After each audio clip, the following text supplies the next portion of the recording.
This was the sorry sight at Hexham today. The mother kept a close watch on her dying foal. The 3-week-old pony was badly mauled overnight in an open paddock off the Pacific Highway at Hexham.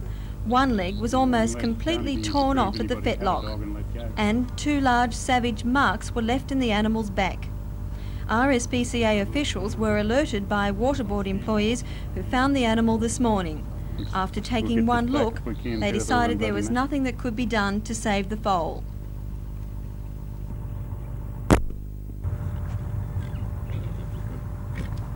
The savage attack has been blamed on dogs.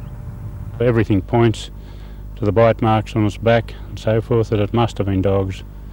Does this sort of destruction make you very angry? Yes, it certainly is a waste of life, and the person that owns the foal must have wanted the foal, or he wouldn't have got the mare and foal in the first place.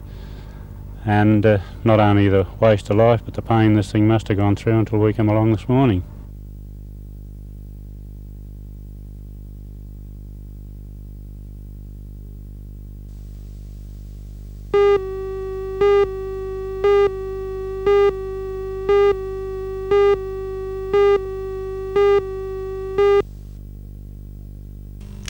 Newcastle Repertory has certainly picked a tough one with Richard Bainen's The Shifting Heart. The play is about racial prejudice in Australia, seen from outside and from within an Italian family with an Australian son-in-law. The theme is of course still a very valid one, but the play bears the unmistakable stamp of the 1950s, which is when it was written. The play is an immensely detailed one. It runs the whole range of emotions and changes mood rapidly. At times it's very melodramatic, and at other times it seems to require broad humour. The pitfalls therefore are many, and Newcastle Repertory hasn't totally avoided them. However, the play was much more moving than I thought it could or would be. This was due, I think, to the good group playing from the cast. They were all operating at the same level of intensity, and so they managed to pull off some fairly artificial and florid scenes. I could have wished, however, that director Raywa Richardson had used a lighter touch. The emotions seemed to be a bit too much on the surface at times. This play celebrates Newcastle Rep's 25th birthday, so I'd like to say congratulations and good luck to this story. You don't come near me! 5 to 1, there you are. I'm a devil tonight, 25 to $1. You got an oyster in mine. That isn't You got a worry, cook, playing the house school. Look out! You're putting me down, oh, Papa! Who do you think you are, Papa? That was all someone.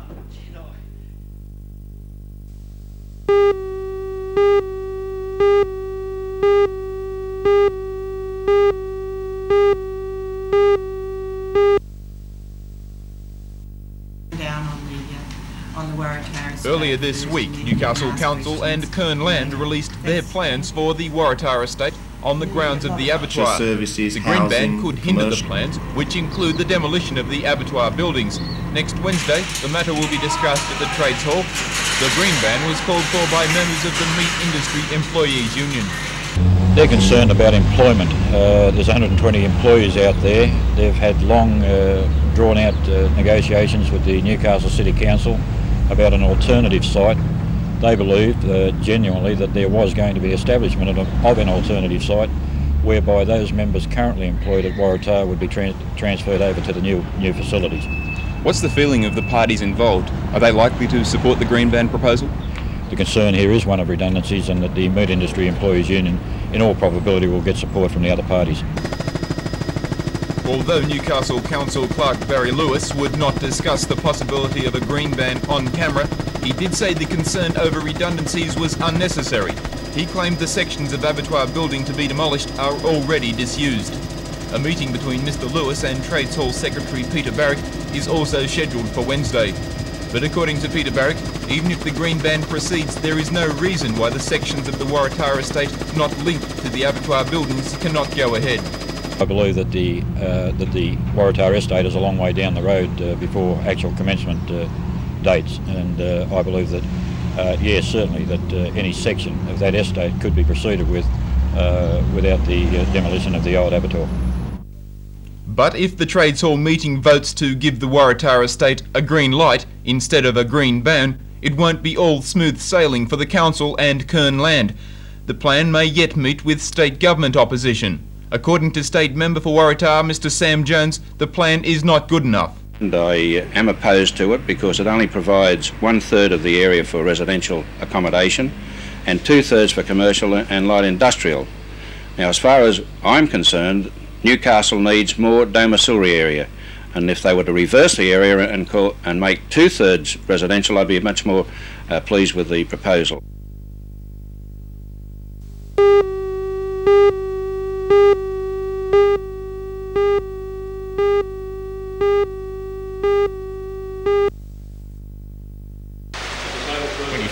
Mark Morgan Jones was just 18 when a motorcycle accident resulted in him becoming a paraplegic. As he showed Mr. Stewart around his new centre today, he was able to point out design features prompted by that experience. There are wider doorways, corridors and easy access to the pool and spa. Mr. Morgan Jones will also allow exclusive use of the centre by the handicapped between 8 and 9 a.m. daily.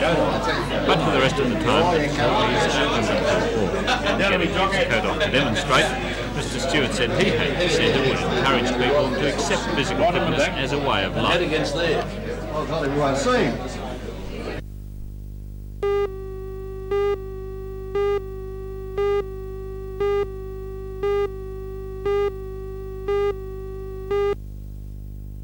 Is that opinion, say aye? 100 clergy and 200 lay people comprise the Anglican Synod, which is meeting to consider challenges facing the community and the Church. In his opening address, the Bishop of Newcastle, the Right Reverend Alfred Holland, was outspoken on unemployment, saying that no government can see men and women thrown out of work without thought as to how the unemployed can be cared for in society. The Bishop also criticised the federal government for not doing more to save jobs at BHP. But he said everyone is to blame for the problems Australia now faces. The Church, in my opinion, is uniquely placed to provide this motivating power, to turn the minds of people from the present low level of social and political debate in Australia and to cut across and to cut through all this to a thoughtful concern about the very serious issues that confront Australia and which confronts the Church as it approaches the third millennium of the Christian era.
Well, 1983 being NBN's 21st birthday year, we were looking for a big cause and one which involved as many people as possible in our viewing area. Now, cancer being the universal scourge that it is, we believe that just about everyone in our viewing area at some time in their lives will be indirectly or directly involved with this scourge. Well, there are good reasons to support the cancer appeal. Do you think the people of Newcastle will get behind you too?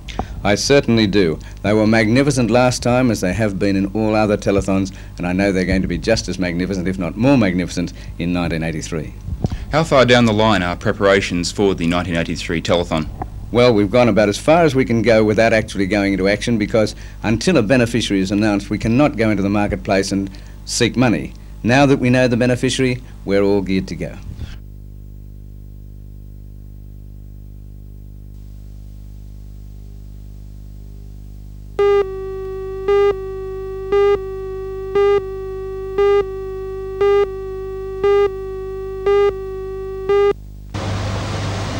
It looks like a simple digital watch, and indeed it performs the same functions with stopwatch, time and calendar readouts, as well as an alarm facility. But it has another use. Combined with the miniature headphones, this watch becomes the ultimate in portable radios. The Watch radio went on the market for the first time in Newcastle today at Prouds and sells for under $70. Its makers say it has a multitude of uses. It's certainly likely to prove popular with people who now enjoy miniature cassette players.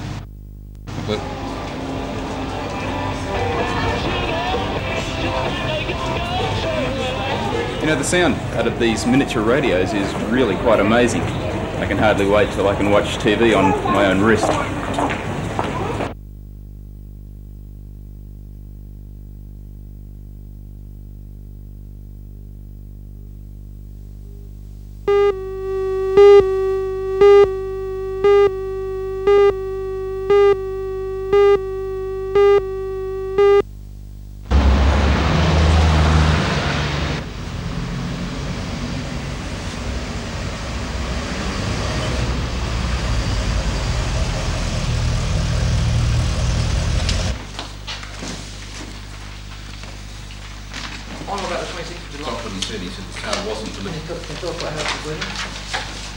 The colour on made a choice of colour, but when was the policy made that the Lord Mayor?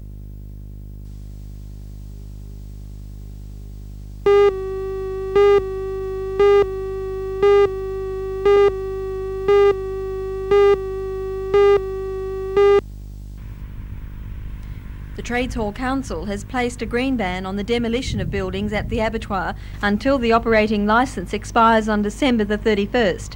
Its main concern is the time it has taken to find an alternative site for the meatworks. There's a blockage there somewhere along the way to achieving a solution to the establishment of an alternative meat killing facility.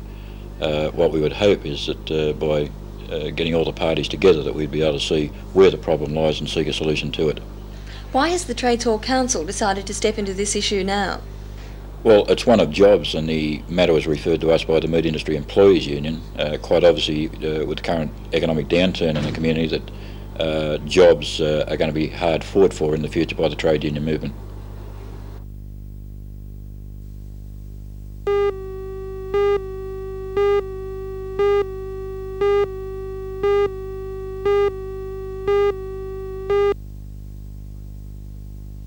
Mainly in effect for dairy farmers who are finding it a bit of a nuisance because they can't graze their dairy herds on some of their cultivated ground. It's also a bit of a problem for people who have sown early summer forage crops. It's affecting the germination and also will slow down the preparation for further sowings of those particular crops. But really we can't complain because it's been really good weather.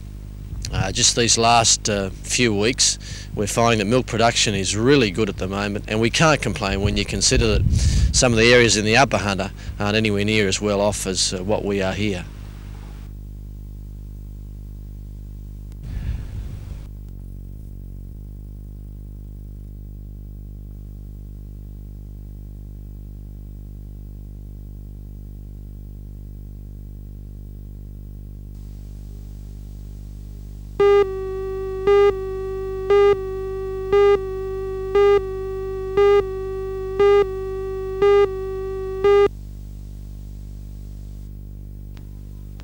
This is the planning statement prepared by a local body of trustees elected in March. Their job is part of a statewide scheme. Trustees from all recreation areas in New South Wales are formulating a plan of management, guidelines to protect these valuable sites. The Marmora recreation area eventually will be extended by another 285 hectares south of Budgewoi. Hopefully the plan of management will ensure that this parkland is here for years to come. To protect the environment is a major job. It requires planning of your road system, vehicle control, some way of discouraging the ever-present problem of vandalism. We have a tremendous use with perhaps 300,000 visits a year, and in order to protect the environment it's absolutely essential to have a plan to follow to enable those people to use the park and at the same time protect it for future generations. The planning statement prepared by the trustees will be on display in the Wyong Council chambers until November the 12th. Public input during that exhibition period will help form the final guiding document to be used for the Marmora area.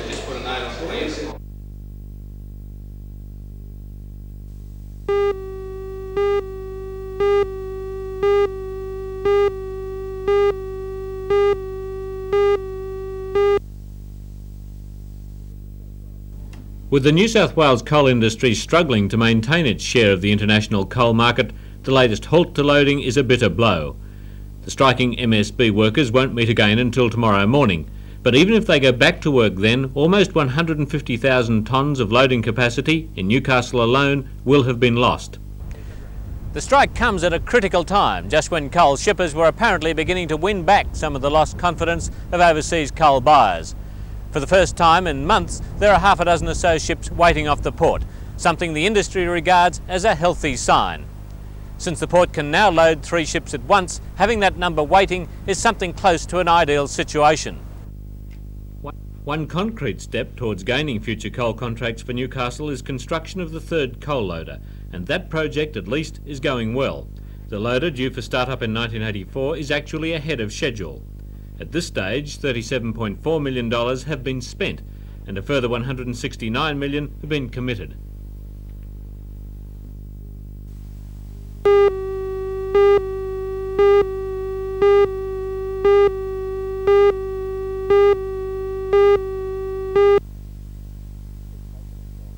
We've taken a strong line on this because we think that governments are elected to govern, not the unions, and it's time this government in New South Wales took some firmer steps. We want to do that. We want to see, for example, that in essential services, the provision of electricity, the provision of water, supply, distribution, sewerage disposal, things like that, there should not be strikes because they inconvenience so many people. What's the shades of Mr Bjelke-Petersen's National Party? Well, I don't think so. I think he's been pretty successful in Queensland, I might say, and people are flocking from New South Wales and Victoria to Queensland all the time because of the success that he's achieved.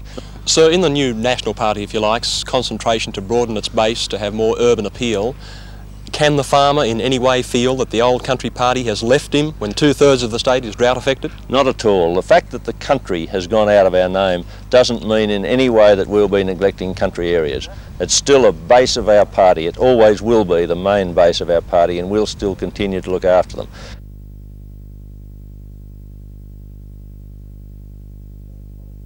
Revamp policy.